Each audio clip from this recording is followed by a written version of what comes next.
The Sunday school class didn't stream yesterday, so I'm going to redo it. We're in Genesis, of course. Last week, we studied Genesis 17, verses 15 through the end, beginning with chapter 17, verses 15 and 16. Then God said to Abraham, "As for Sarai your wife, you shall not call her name Sarai, but Sarah shall be her name. And I will bless her, and also give you a son by her. Then I will bless her, and she shall be a mother of nations. Kings of people shall be from her." So just like Jesus had renamed Abram a few verses earlier, so that his name goes from meaning exalted father to exalted father of many nations, now Jesus renames Sarai to Sarah. So Jesus extends the covenant blessing from Abraham to his wife and says she will have a son by you, and that is how you will beget many nations. So in other words, Jesus says your plan was never my plan. Ishmael didn't figure into this. Now verses 17 and 18. Then Abraham fell on his face and laughed, and said in his heart, "Shall a child be born to a man who is 100 years old? And shall Sarah, who is 90 years old, bear a child?" And Abram said to God, "Oh, that Ishmael might live before you." Well, this is actually funny. Abraham thinks that he knows better than God. Of course, it's easy for us humans to think that we have God's plans all figured out, and then we get upset or confused when God changes his plans. But of course, God never changes his plans. You just misunderstood his plans. So how does Jesus respond to Abraham laughing at his divine plans? Verses 19 through 22. Then God said, "No, Sarah your wife shall bear you a son, and you shall call his name Isaac. I will establish my covenant with him for an everlasting covenant, and with his descendants after him. And as for Ishmael, I have heard you. Behold, I have blessed him, and will make him fruitful, and will multiply him exceedingly. He shall beget 12 princes, and I will make him a great nation. But my covenant I will establish with Isaac, whom Sarah shall bear to you at this set time next year." Then he finished talking with him, and God went up from Abraham. Notice Jesus does not have a temper like humans do. His ego is not crushed when people laugh at his plans. Of course, he will punish mockery if unbelievers are mocking laughing. But this is not a mocking laugh. This is not a wicked person laughing at God. Abraham is just an old guy set in his ways. He's a little bit foolish. He lacks a lot of faith. He's just laughing at the promise of a miracle because his faith is small. So this is doubting laughter, and Abraham's doubts do not change the promises of God. Jesus always knew and planned that his friend Abraham would laugh because this is an unbelievable promise. All of us would laugh too if we were unable to fathom the depths of God's power or wisdom. So Jesus does agree to bless Ishmael as Abraham has requested, but the covenant is not with Ishmael. It will be with Isaac next year, he says. And after Jesus delivers all this great news, he leaves, and Abraham gets to work. And that's Genesis 17, verses 23 to 27. So Abraham took Ishmael his son, all who were born in his house, and all who were bought with his money, every male among the men of Abraham's house, and circumcised the flesh of their foreskins that very same day, as God had said to him. Abraham was 99 years old when he was circumcised in the flesh of his foreskin, and Ishmael his son was 13 years old when he was circumcised in the flesh of his foreskin. That very same day, Abraham was circumcised, and his son Ishmael, and all the men of his house, born in the house, or bought with money from a foreigner, were circumcised with him. This really shows the leadership of Abraham over his household, including all of his workers. These people are extremely loyal to Abraham. I mean, he comes rushing around the camp, telling everyone, relatives and workers, that God spoke to him and ordered that every man and boy in the region get their foreskins cut off. Not next week, not tomorrow, now. You would think there'd be some resistance, some questioning of his orders, maybe even questioning his sanity. But they didn't. They did what he asked. Now, I did a lot of thinking about the concept of circumcision from the Christian point of view and the ancient Jewish view. I don't claim to understand it fully or with certainty, but I will give you some ideas that I've had. Part of the question is, when did circumcision begin? Liberals have a ridiculous claim. They claim that it was invented by the Egyptians about 600 years before Christ, while the Jews were in Babylon. And then some wicked, lying scribes wrote the entire Old Testament history of the Jewish people and made this Egyptian practice of circumcision one of their own distinctive points. Now, that's just ridiculous. I mean, even if it was true that Egypt invented circumcision in the 6th century BC, it's just nonsense to believe that you could get hundreds of thousands of people to suddenly accept your new books, claim they were old, and claim you all had to get your foreskins cut off. I mean, who's going to go with that? That's ridiculous. So anyway, there is evidence also that circumcision was widespread and ancient. It even apparently was practiced among the Aborigines in Australia. And since they moved to Australia probably before the countries had separated in the continental drift, that means that they knew about circumcision right after the flood. And so perhaps Abram was not the first to hear about circumcision. It started at least hundreds of years before that. So when Jesus told Abraham to do it, it was probably not a totally new idea, but something they had seen or heard of before. Perhaps everyone who was virtuous used to practice circumcision, but the reason why has been lost. But why would people, even before Abraham, practice circumcision? Presumably, God told them to do so, but that command is not recorded in his word. Perhaps it's one of the things that set righteous people apart from the wicked people before Noah, and then they forgot why they did it. But actually, it doesn't really matter, even if it's not true, even if circumcision does not predate Abraham. At least at the time of Abraham, God commanded this strange ritual, and we wonder why. There's been several theories. One idea is that circumcision makes boys healthier. Supposedly, it cures or prevents all kinds of diseases. But that comes mostly from the 19th century with a lot of quack medicines and cure-all elixirs. There's not much modern evidence that circumcision makes you healthier. The traditional answer, though, that you find in commentaries, is that circumcision just was used by God to distinguish Jews from Gentiles. But even this is kind of silly, because people don't go around showing off their nakedness to show that they're Jews. You end up distinguishing Jews by their clothing or their customs. Circumcision was a sign of joining the covenant, but why is cutting the foreskin off a sign of the covenant? I believe God had a reason, and the reason is logical and relevant to holiness, and the people used to know it. And I think the key is found in the New Testament in interpreting Colossians 2:11 through 14. We've read those a couple times over the last 2 weeks. So I'll just say that in comparing Old Testament circumcision with New Testament baptism, Paul makes this observation. He says, "It is putting off the body of the sins of the flesh by the circumcision of Christ." And he says that we have been cured from this deadness and uncircumcision of our flesh by his resurrection.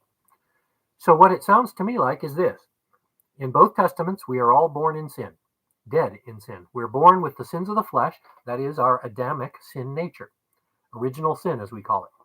But Jesus saves us from our sin nature and all of our other sins also. So circumcision represented the sin nature and our obedience to God in seeking to cut it off from ourselves. That is, to cut off the original sin, the deadness in our sins of Adam. You're born that way. Even before you cry, you're dead in Adam's sin nature. So then the question is, why does this relate to males and not females? God never commanded female circumcision. So does that mean they weren't born in sin? Wrong, no. Yes, they are born in sin, but they do not pass the sin nature on to their offspring. So if you think about this in relation to the incarnation of Jesus and the virgin birth of Jesus, why did Jesus have to be born of a virgin? It is because the Adamic sin nature is passed from father to son and daughter. But always the sin nature comes from the father. That is why Joseph could not be Jesus's father. And yet Jesus could be born without sin from Mary, who was a sinner. How can that be? It's because the father is the one who brings the sin nature, not the woman. So the Holy Spirit had to implant or create within Mary's womb perfect sperm, unaffected by Adam's sin, in order for Jesus to be born without Adam's sin nature. So according to my theory, the purpose of circumcision was so that the men would always remember that they are the carriers of the sin gene. There is something in males and in male procreation that is how the sin nature gets passed. It is not in the egg of the woman, it is apparently in the sperm of the man. The woman gets her sin nature from her father, and the sons get it that way also. Why? Because God created the man to be the head of the family and to have dominion over his area of responsibility. Man is responsible for the first sin, even though Eve committed the first sin on earth. The planet Earth would not have fallen if only Eve had sinned. So that's enough review. Now we'll begin with Genesis chapter 18 and verse 1, and I think you'll find this chapter very interesting. We'll only do about the first 15 verses, but beginning with Genesis 18, verse 1. Then the Lord appeared to him by the terebinth, or oak trees, of Mamre, as he was sitting in the tent door in the heat of the day. So Abraham is still living in the same place under this grove of oak trees called Mamre on a hill near the city of Hebron. He probably has about 1,000 people or more living with him, although they are probably scattered around on this hill. He is possibly on the highest hill in Judea, so depending on where his tent is, he could see far in every direction, perhaps miles around. The main road between Jerusalem and Hebron goes right along the side of that hill, so he could see all the road traffic between those two major cities. Abraham is sitting in the door of his tent in the afternoon in the shade, spending a lazy day, as you might in the old days on the porch, sitting in your rocking chair, watching people go by. Now verses 2 through 5. So he lifted his eyes and looked, and behold, 3 men were standing by him. And when he saw them, he ran from the tent door to meet them, and bowed himself to the ground, and said, My Lord, if I have now found favor in your sight, do not pass on by your servant. Please let a little water be brought, and wash your feet, and rest yourselves under the tree, and I will bring a morsel of bread, that you may refresh your hearts. After that you may pass by, inasmuch as you have come to your servant. They said, Do as you have said. So Abraham is sitting in the doorway of his tent in the shade, watching outside, perhaps where the breeze is cooling him off. But behold, suddenly there are 3 men standing nearby. How did they get there? Why did Abraham not see them coming? Why didn't he hear them? If you think about, I used to live among a bunch of oak trees. Oak trees always have all kinds of detritus under them, little twigs, acorns, fallen leaves, and you can't walk through there very easily without making noise. And yet these 3 full-grown men appear nearby. If they had walked up out of the city or on the road, he would have seen them. So it sounds to me like they just materialized there nearby. They're standing because they're awaiting permission to approach, showing they're not hostile. Since they can see them, he can see them, and they can see him, they don't have to shout for attention. So if you were strangers approaching someone's house or tent, you would call ahead to see if anyone would hear you and come out and let you come in. But since they could already see him, they didn't have to approach and call out. But they aren't right next to him because it says they're far enough away that Abraham runs to them and bows. So they got up close to him, maybe 30 feet, without actually being right next to him. But it is hard to tell what Abraham is thinking. And the reason I say that, there's many reasons, but one is that normally if you saw some strangers, you would give a little bow. You know, in Japan, the custom, I guess, isn't that you shake hands, you do a little bow. And that would be a Jewish way of doing it too. But Abraham doesn't do that. He doesn't do a minor bow. He bowed all the way to the ground, like he was bowing to a king or a god. And that's really not what you need to usually do with strangers unless you think they're really important visitors. Now, it is possible that he thought they were really important visitors. This visit from these 3 visitors is probably within 3 weeks to 3 months of Abraham's last chat with Jesus and Abraham's circumcision party. We know it's more than a week or 2 because he runs to them, and he probably wouldn't be running the first few days after circumcision. So it's got to be a little while. But we know Sarah is not yet pregnant. Since she's not pregnant and she will be having a boy 1 year from the message, that means it's less than 3 months from the time of Jesus' last visit. So maybe Abraham's on high alert, watching for any signs or strange things to come that might indicate God's promised child from Sarah. So first he offers them hospitality, and that's what any ancient person would normally do.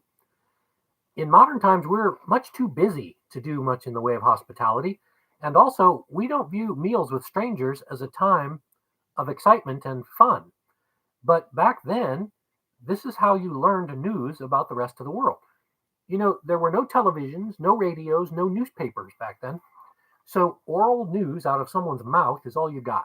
So when you've got strangers coming, it's like having a party. You get to meet new people and learn new things. So everybody gets very excited about having strangers come by. Now, as is also typical in the Eastern cultures, Abraham offers them a little snack and to wash their feet and spend a few minutes sitting in the shade. But that's not all that he intends. In the Eastern custom, you basically say, hey, why don't you have a snack? And then you prepare a feast. It's almost a game they play. It's a social game. It might be to try to convince the guests to stay longer. You may not realize that aside from our country and other nations like us, until most people are not in a hurry like we are. It's the kind of country you live in. During my month in West Africa, people didn't hurry. Things happened when they happened. If they said we're going to have lunch on Wednesday at 9 a.m. or noon for lunch, if people didn't show up till 6, they would have lunch at 6. You just did things when people arrived. It didn't matter how late it was. The people were more important than the time. Thailand was a little bit similar, not quite so much, but it's our modern nations who have made time into such a scarce commodity that we don't want to waste it on other people. We've got work to do and things to do and fun to have, and we can't waste time with other people. This is one way in which I think that our Christian women probably do better than our Christian men, because women at least see the importance of relationships, while men are usually focused entirely on work instead. But if you really look at the life of Jesus, Jesus was not always in a hurry. He spent a lot of time with people, creating bonds and friendships and acquaintances and eating out all the time with them. That seems to be much of what his time was with the disciples. Teaching was only a part of it, a relatively small part. So now verses 6 through 8. So Abraham hurried into the tent. That word hurried means darted about, rushed. He rushed into the tent to Sarah and said, quickly, make ready 3 measures of fine meal, knead it, and make cakes. And Abraham ran to the herd, took a tender and good calf, gave it to a young man, and he hastened to prepare it. So he took butter and milk and the calf which he had prepared, and set it before them, and he stood by them under the tree as they ate. Now, there are indications, even other than the fact that Abraham bowed to the ground, that maybe Abraham senses that these 3 guests are not normal men. Perhaps there's something odd about them. We don't know how they were dressed. Were they dressed like the Canaanites from the Hebron area? Maybe they weren't carrying any supplies. I would guess that it's obvious that one man is the leader and the other 2 are servants or followers.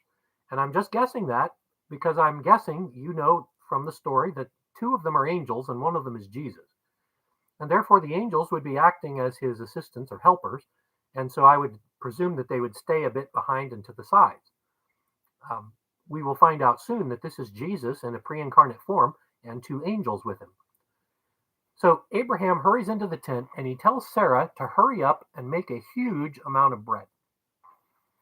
I told you in a sermon a couple of months ago about bread that 3 measures of fine flour is probably going to make somewhere between 30 and 90 loaves of bread. So what is the purpose of such a huge amount of bread? I mean, obviously 3 men and Abraham can't eat all that. And this is the best good bread.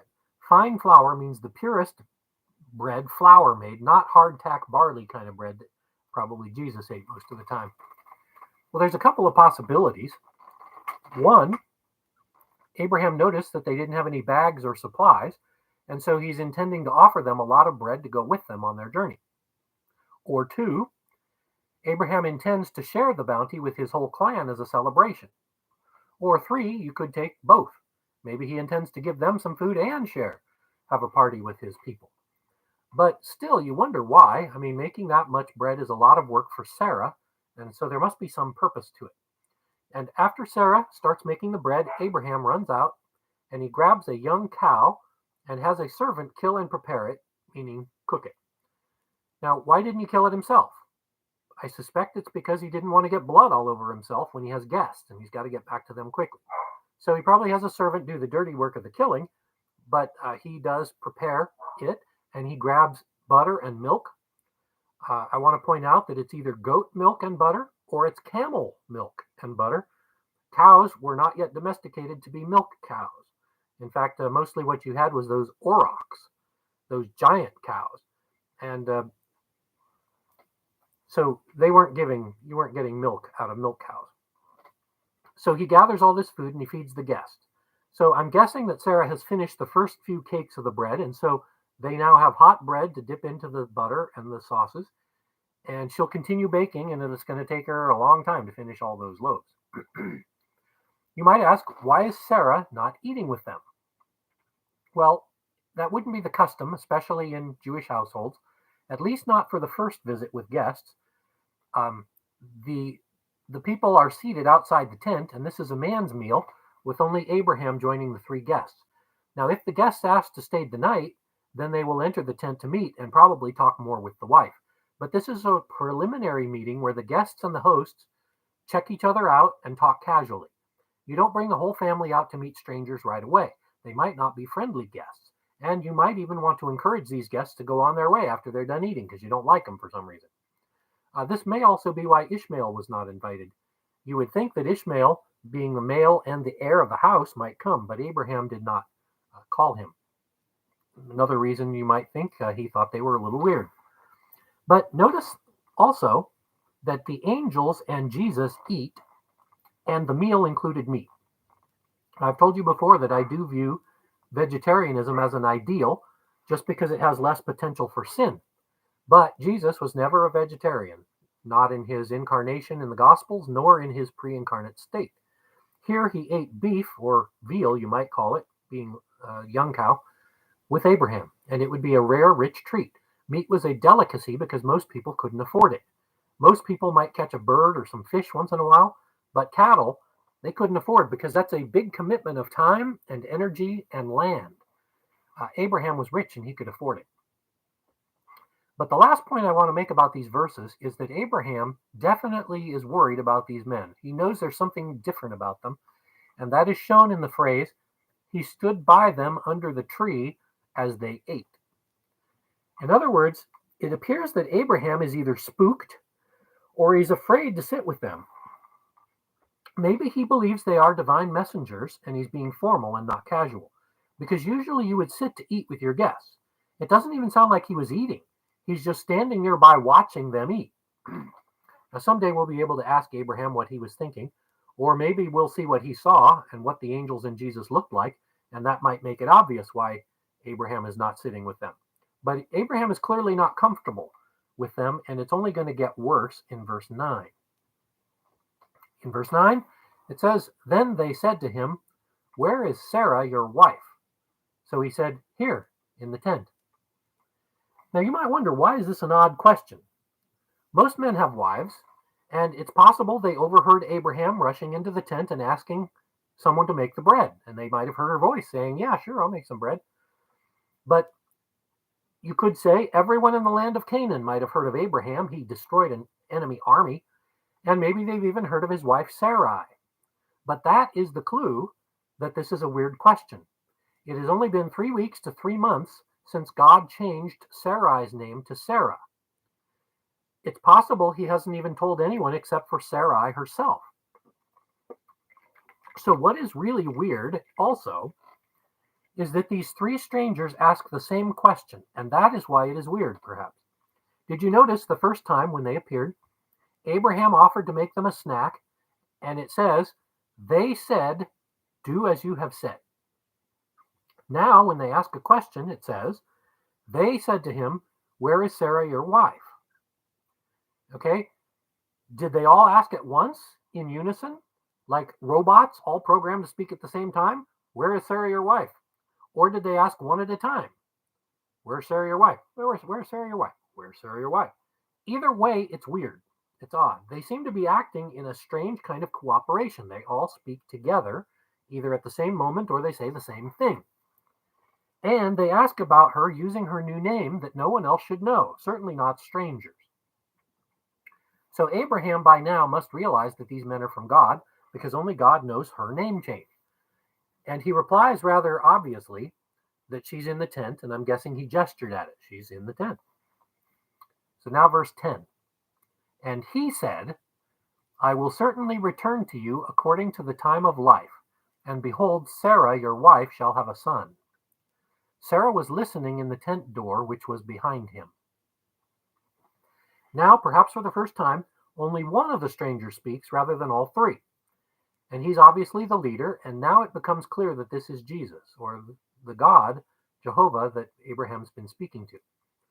Just a few weeks or months before, Jesus, or God, told Abraham that Sarah will bear a son this time next year. So it was a one-year promise, meaning it's still, from now, it's 9 to 11 months away. And this visitor says Sarah will have a son. So the only way he could know that is from God. But one problem for Abraham is that he may have no understanding at all about angels. Maybe this is why he was confused. Maybe from the very beginning he realized that one of them was Jesus, the Son of God. Perhaps he looked just like the King Melchizedek that he met before. I don't know. It's just possible. But what would Abraham know about angels? The Son of God did walk in the Garden of Eden with Adam and Eve. So Abraham may have heard about that through oral traditions. He may have also heard about the one or more cherub creatures that guarded the entrance to Eden and the tree of life. But cherubs were probably fearsome looking, with multiple faces and multiple wings and even a sword. So that's scary, and they're not exactly angels. But so far in Genesis, there have been no visitations by angels, at least not by good angels. If you take the view that Genesis 6, the sons of God took the daughters of men, those evil sons of God, if you think they were fallen demons, perhaps they produced human-looking creatures as well as monsters. But there were in Genesis, no description of plain human-looking angels until Abraham sees these. So Abraham's got to be wondering, what are these guys? Now, the word for angel is usually translated as messenger, and that's true enough most of the time, but it doesn't cover all the things that angels do. It is true that they often, maybe even usually, bring messages to people, but angels also wipe out armies, and they do scouting missions for God to see what's going on around the world. These two particular angels are not bodyguards for Jesus. He doesn't need any protection in that sense. And later in the chapter, Jesus sends them on their way. He sends them to Sodom and Gomorrah. They are observers to tell God what's going on in Sodom and Gomorrah. We'll discuss that more in future weeks. But for now, just realize that Abraham is right to be confused. He's never heard of human-looking angels, and they're asking about his wife, and now one of them seems to be God, and he's used to just hearing a voice from this God in his dreams and visions. So he's got a lot of reasons to be confused. I mean, even today, we puzzle about this whole idea of God being human and appearing in a body without yet permanently being in a body. You know, the incarnation, we puzzle over it. So it's no wonder he puzzles over it. And now verses 11 and 12. Now Abraham and Sarah were old, well advanced in age, and Sarah had passed the age of childbearing. Therefore Sarah laughed within herself, saying, After I have grown old, shall I have pleasure, my Lord being old also? Now, I think that Abraham told Sarai about her name change to Sarah, and that God said she would bear a son in 1 year. I think Abraham told everybody about the circumcision, but probably didn't tell everyone about the promise of Sarah and Isaac, especially considering that Hagar and Ishmael are around. Are they going to start worrying about the competition even before it turns up? But when these three strangers are outside talking, she's listening at the door of the tent behind it so they can't see her. And I kind of wonder if she wouldn't have laughed even harder if she hadn't heard this idea from Abraham recently. I mean, she's been barren and she's now 90 years old, which would be the equivalent of being about 75 these days. It's obvious that she doesn't believe God's promise, at least yet. Or maybe she thinks that Abraham misunderstood God's promise or didn't hear correctly. It's also funny to me, though, that after Sarah has lived now together with Abraham for over 70 years, they think a lot alike. a lot like each other. Their reaction is identical. Abraham laughed when God said it in chapter 17. Now it's Sarah's turn to laugh, but she does it silently inside. But even though she did it silently, you've got verses 13 through 15. And the Lord said to Abraham, "Why did Sarah laugh, saying, 'Shall I surely bear a child, since I'm old?' Is anything too hard for the Lord? At the appointed time I will return to you, according to the time of life, and Sarah shall have a son." But Sarah denied it, saying, "I did not laugh," for she was afraid. And he said, "No, but you did laugh." Now, even if you had not heard of the idea of the Son of God taking on human form in the Old Testament, what we call a theophany or a Christophany, what would you think of right away in the Bible that is like this? Who in the Bible reads minds and tells them what he read out of their mind? Of course, I immediately think of Jesus in the Gospels, who several times read people's minds. He always knows exactly what the Pharisees and people are thinking. And here the visitor outside the tent quotes out loud exactly what Sarah was thinking, and that she laughed even though it was not out loud. Well, Sarah was afraid and she denied it, and we're told she was afraid. Well, that's interesting. Why would Sarah be afraid of a complete stranger outside the tent? Well, I think she'd be afraid for the same reason that the Samaritan woman at the well was afraid of Jesus, because he knew her secrets. Anyone who can read your mind is somebody to be afraid of. I mean, back in the 80s or 90s, when Star Trek The Next Generation was on TV, there was a character, Counselor Troy, played by Marina Sirtis. She could read people's emotions, and a lot of people were intimidated by that because, you just don't want people reading your emotions. So Sarah's afraid, though, because someone just read her mind. That is scary. But notice also that Jesus is not angry at Sarah, just like he was not angry at Abraham for not believing and even for laughing at his promise. But also notice how this little conversation goes. Jesus does not speak to Sarah directly through the tent door. Jesus asked Abraham, "Why did Sarah laugh and deny my promise?" In other words, she's still under Abram's promise, and he speaks to Abraham, not Sarah. But then it sounds like, or appears that, Sarah comes out from behind the tent door and denies laughing. And once Jesus can see her, he speaks to her in the conversation, no longer just to Abraham. This is another proof that although the husband is the head of the family, Jesus still speaks directly with women also. The Pharisees forbade that. You weren't allowed to speak to any woman who wasn't your wife in the strict Judaism. But the most important thing about this passage is what Jesus says about Sarah and surely about Abraham regarding what we can believe. And that's in verse 14. Part of verse 14, Jesus asks, "Is anything too hard for the Lord?" So the Son of God asks Abraham and Sarah, who doubt that he can give them a child in their old age, "Is anything too hard for the Lord?" This line is a great summary of the power of God. And it is restated in many different ways, dozens of times in the Bible after this, though this is the first time.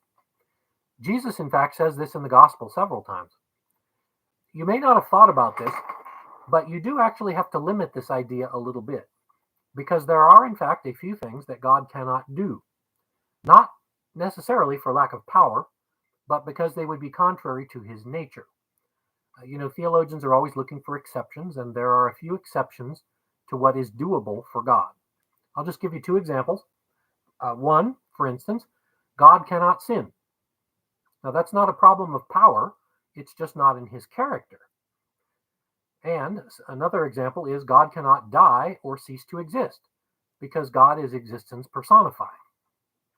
Now, in a manner of speaking, I think I've solved the classic question. What would happen if an immovable object is struck by an irresistible force? Well, if you think about it, only God qualifies for either one of those things. Only God could be an immovable object, and only God could be an irresistible force. So the answer to the question is that the question itself is nonsense, because God cannot and would not strike himself. But of course, everything that Jesus says is completely true. But Jesus did not say there is nothing that God cannot do. He didn't say that. He said that nothing is too hard for God. God cannot die, but it's not a matter of being too hard to die. God cannot sin, but it's not a matter of being too hard to sin. What it means, what Jesus is saying, is that anything that can be done by God is not too hard for him. And that is exactly why faith is so simple, and yet it's so hard.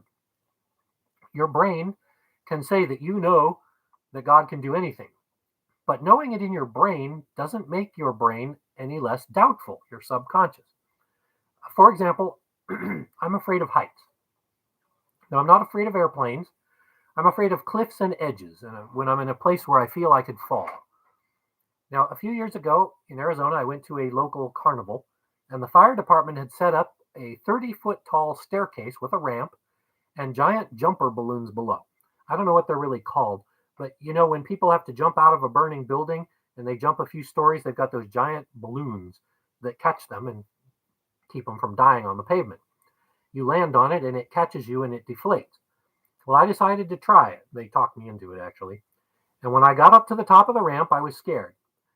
And when I got to the edge, I was really scared. But I kept telling my brain, it doesn't matter if you fall. Look, there's balloons there.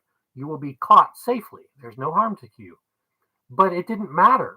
My legs locked. My feet and legs refused to move. My brain kept saying, legs, walk off. And they wouldn't do it. And people were lining up behind me, and I was beginning to get embarrassed because people were in a hurry. So finally, what my brain decided to do is, okay, just lean over. And when you lean over, you'll fall. So since I couldn't move my feet, I just leaned over and just fell off and landed in the balloons, and I was fine. So this is a case of your brain not believing what your brain knows to be true. Faith is being able to ignore what you see and what you think you know. Faith is realizing that God can do anything he promises to do, no matter how crazy it might sound. And turn over now to Hebrews chapter 11. We're going to read about Sarah's faith. Hebrews 11, verses 11 and 12. In the prior verses, God talks about Abraham's faith when he left his country and went to a new place based only on God's word. But in Hebrews 11, verses 11 and 12, we see Sarah's faith. By faith, Sarah herself also received strength to conceive seed, and she bore a child when she was past the age, because she judged him faithful who had promised. Therefore, from one man, and him as good as dead, were born as many of the stars as the stars of the sky in multitude, innumerable as the sand which is by the seashore. So the author of Hebrews tells us that Sarah changed her tune after she laughed. So that first time she heard it, she laughed, but after thinking about it a while, she judged God faithful who had promised. And here we're told how God did it. He strengthened her. He changed her bodily system to conceive an egg, though she was old and previously barren. I also find it hilarious that the author of Hebrews says that Abraham was as good as dead. How would you like to hear that? Yeah, Sarah had a baby, even though Abraham was 1 foot in the grave. But that is actually what was the truth. But it's just a funny thing to call an old guy good as dead. I also find it funny, though, sort of funny. It is easier for God to do miracles than it is for God to convince people that he can do those miracles. In other words, God had a much easier time making a baby for Sarah than he had convincing Abraham and Sarah that he could make a baby. That's just one of the strange things about humans. Faith is hard for us to come by. But there is no promise of God that cannot be kept by God. The hardest thing for us is knowing what promises of God apply to us and then believing that he can do them for us. That is faith. Now, for our church, one unbelievable thing that God did for us was to literally give us a church building. Now, he had never promised us one, so we weren't looking for one, but he gave us one anyway. Of course, now we're discovering the utilities and the costs of having a building are more than expected. But the book of Revelation seems to imply in its 7 letters to the churches that God will only remove our candlestand if we are unfaithful. So I think that we need to pray and believe that God is capable of increasing our income or cutting our expenses so that our church can continue and even flourish as long as we remain faithful. The Eureka, California region is one of the least churched, least godly counties in our whole ungodly nation. So I do believe that God wants there to be light here. Thus, I also believe that God will provide the means for us to continue. And so, as a church, we need to pray and have faith that Jesus will expand his church even in this dark place. So we'll stop there for today, and next week we'll continue with Genesis chapter 18.